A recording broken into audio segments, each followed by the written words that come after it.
विद्यार्थियों नमस्कार। History by captain doctor Rajendra J Maan Singh.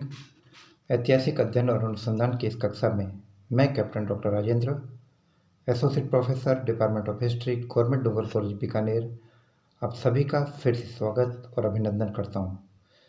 विद्यार्थियों, मेरी आज की इस कक्षा में मैं राजकीय डूंगर महाविद्यालय बीकानेर के बीए पार्ट प्रथम के विद्यार्थियों के लिए बात करने वाला हूं, एक ऐसे टॉपिक के बारे में जिसका संबंध है मौर्य युगीन कला और स्थापत्य के विविध पहलुओं से। विद्यार्थियों, इससे पहले की कक्षा के अंतर्गत मैंने आपसे बात की थी मौर्य युगीन कला के दो महत्वपूर्ण अंग, जिन्हें कि हम राज्य आश्रित कला के महत्वपूर्ण तत्वों के रूप में देखते हैं। अर्थात विद्यार्थियों, मैंने आपको बताया था स्तंभों के बारे में और स्तूपों के बारे में। विद्यार्थियों, अध्ययन के उसी क्रम को आगे बढ़ाते हुए आज मैं आपसे दो महत्वपूर्ण बिंदुओं के ऊपर चर्चा करने वाला हूँ, जिनमें से एक का संबंध राज्य आश्रित कला से और दूसरा एक महत्वपूर्ण अंग है कला का वह स्वरूप जो स्वतंत्र रूप से परिवर्धित और परिविकसित हुआ लोक कला के रूप में। तो विद्यार्थियों, सबसे पहले मैं आपसे बात करूंगा गुफा स्थापत्य के बारे में।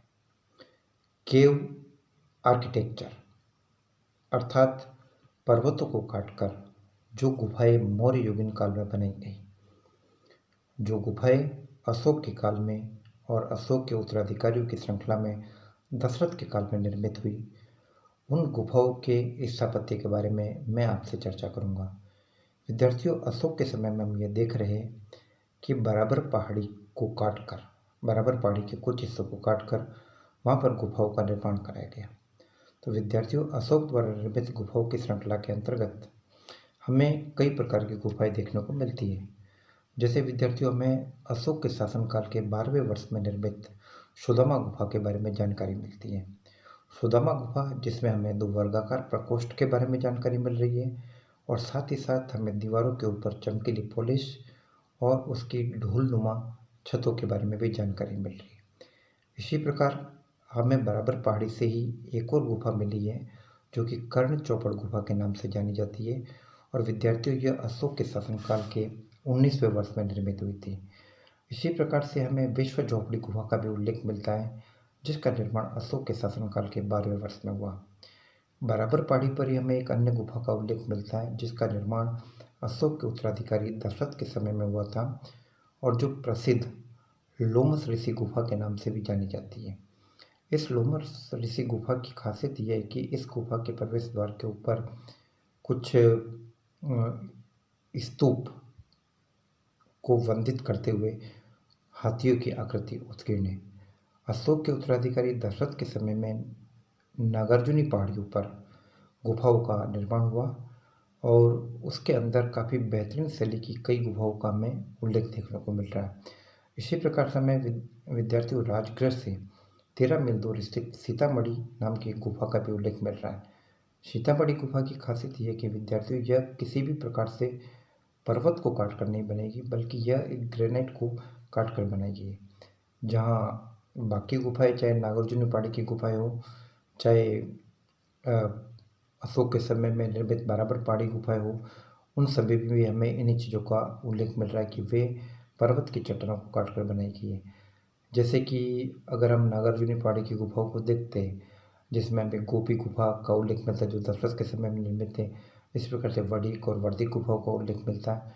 तो उन सभी गुफाओं में हम ये देख रहे हैं कि चट्टानों को काटकर बनाया गया, पर्वत को काटकर बनाया गया। लेकिन यहाँ पर हम ये देख रहे हैं सीतामढ़ी गुफा में कि ग्रेनाइट को काटकर बनाया गया। तो विद्यार्थियों, यह कुछ महत्वपूर्ण तथ्य थे जो हमें मौर्य युगीन गुफा स्थापत्य के बारे में काफ़ी महत्वपूर्ण जानकारी प्रदान कर रहे हैं। विद्यार्थियों, अब मैं आपसे बात करने वाला हूँ मौर्य युगीन मूर्तिकला के बारे में। कुछ मूर्तियाँ जो हमें अलग अलग जगह से मिल रही है। जैसे अगर हम ये बात करें उड़ीसा में, तो उड़ीसा में विद्यार्थियों हमें धौली में चट्टान को काटकर बनाई गई हाथी की एक आकृति का उल्लेख देखने को मिल रहा है, उड़ीसा में धौली में। इसी प्रकार से हाथी की एक अन्य आकृति कालसी यानी देहरादून उत्तर प्रदेश से भी मिलती है, जो मौर्य युगीन स्थापत्य का काफ़ी महत्वपूर्ण नमूना है। इसी प्रकार से हमें हाथी के पाँव के नीचे ब्राह्मी लिपि में लिखा हुआ मिलता है कि गजतम, यानी गजों में उत्तम सर्वोत्तम हाथी। तो ये कुछ महत्वपूर्ण मूर्तियाँ जो हमें मिल रही है, जैसे उड़ीसा में धौली में चट्टान को काट कर बनाई गई हाथी की मूर्ति, इसी प्रकार से कालसी देहरादून उत्तर प्रदेश से मिली हुई हाथी की मूर्ति। तो ये विद्यार्थियों कला के एक विशेष अंग के रूप में देखी जाती है, जिसे हम रिलीफ स्थापत्य के नाम से भी जानते हैं। तो विद्यार्थियों, अभी मैंने आपसे बात की गुफा स्थापत्य के बारे में, यानी किस प्रकार से अशोक के समय में बराबर पहाड़ी को काट कर गुफाएं बनाई गई, और किस प्रकार से अशोक के उत्तराधिकारी दशरथ के समय में नागार्जुनी पहाड़ी को काटकर गोपी गुफा, वर्धिक और वडी गुफाएं आदि निर्मित की गई। और अशोक के समय में निर्मित गुफाओं में मैंने आपसे कर्ण गुफा का उल्लेख किया, इसी प्रकार से सुदामा गुफा का उल्लेख किया और विश्व झोपड़ी गुफा का उल्लेख किया।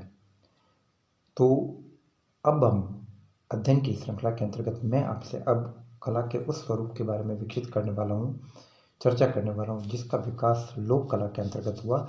अर्थात ये वे आकृतियाँ थी, वे कलाकृतियाँ थी, मूर्तियाँ थी, जिनका निर्माण जन साधारण द्वारा कराया गया, लोक मानस के द्वारा कराया गया। तो इसके अंतर्गत हमें बड़े पैमाने पर मौर्य साम्राज्य के अलग अलग हिस्सों से यक्ष और यक्षिणी की प्रतिमाएं अलग अलग रूपों में मिलती है। चामरग्राहिणी यक्षिणी की भी मूर्ति मिलती है, यक्ष की भी मूर्ति मिलती है, मथुरा से मिलते हैं, परखम से मिलते हैं। और विद्यार्थियों, उन मूर्तियों के विन्यास को अगर देखें, स्थापत्य कला के तत्वों का उसमें अगर विश्लेषण करें, तो हम ये कह सकते हैं, बगैर किसी संकोच के निर्विवाद रूप से कह सकते हैं कि मौर्य युगीन स्थापत्य का कोई मुकाबला नहीं था। और मौर्य युगीन कलाकार ने अपनी पूरी आत्मा को मौर्य युगीन स्थापत्य के अंदर, उस मूर्ति के अंदर, उस गुफा के अंदर उंडेलने की कोशिश की। तो मैं अभी आपसे कुछ महत्वपूर्ण मूर्तियों के बारे में चर्चा करने वाला हूँ, जो अलग अलग स्थानों से मिली है। जैसे कि मथुरा जिले में एक गांव है परखम, वहाँ से यक्ष की मूर्ति मिली है, मणिभद्र यक्ष। विद्यार्थियों, इंटरेस्टिंग बात यह है कि यक्ष और यक्षिणी पूजा उस दौर में बड़े पैमाने पर प्रचलित थी मौर्य युग में, और इसीलिए हमें काफ़ी महत्वपूर्ण संकेत मिल रहे हैं यक्ष और यक्षिणी पूजा के, इससे जुड़ी मूर्तियों के बारे में। तो परखम से मणिभद्र यक्ष की प्रख्यात प्रतिमा मिली है। इसी प्रकार मथुरा जिले का एक गांव है बड़ौदा ग्राम, वहाँ से हम यक्ष प्रतिमा को देख रहे हैं। इसी प्रकार से मथुरा के झिंक का नगरा एक जगह है, वहाँ से यक्ष की प्रतिमा मिली है। मथुरा से में यक्ष की प्रतिमा मिली है। पद्मावती, जो ग्वालियर एमपी में स्थित है, वहाँ से यक्ष की प्रतिमा मिली है। और पटना नगर में दीदारगंज से चामरग्राहिणी यक्षिणी की प्रतिमा मिली है, जो इतिहासकारों और पुरातत्ववेत्ताओं के बीच में काफ़ी अध्ययन का महत्वपूर्ण विषय रहा। इसी प्रकार से पटना से 2 यक्ष प्रतिमाएं मिली है।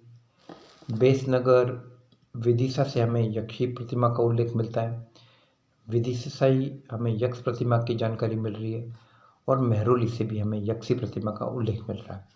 तो विद्यार्थियों, कहने का मतलब ये है कि मौर्य साम्राज्य के इन विविध स्थानों से बड़े पैमाने पर यक्ष और यक्षिणी की प्रतिमाएं, और विशेष रूप से यक्ष मणिभद्र की प्रतिमा और चामरग्राहिणी यक्षिणी की प्रतिमा काफ़ी महत्वपूर्ण है। और ये सभी इसी बात का संकेत कर रही है कि उस दौर में अर्ध देवताओं और उपदेवताओं के प्रति भी लोगों का रुझान विशेष था।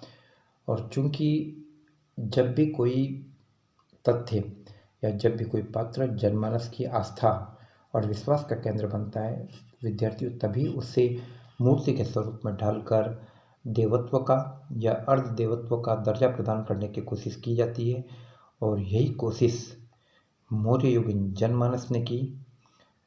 तो जहाँ एक तरफ यह उनके लिए उनकी आस्था का विषय था, लेकिन इतिहासकारों और पुरातत्ववेत्ताओं के लिए और वास्तु स्थापत्य से जुड़े हुए इतिहासकारों के लिए यह मौर्य युगीन कला और संस्कृति को तथा स्थापत्य की महत्वपूर्ण पहलुओं को जानने की दृष्टि से एक काफ़ी महत्वपूर्ण विषय वस्तु उनको अध्ययन के रूप में प्राप्त होती है।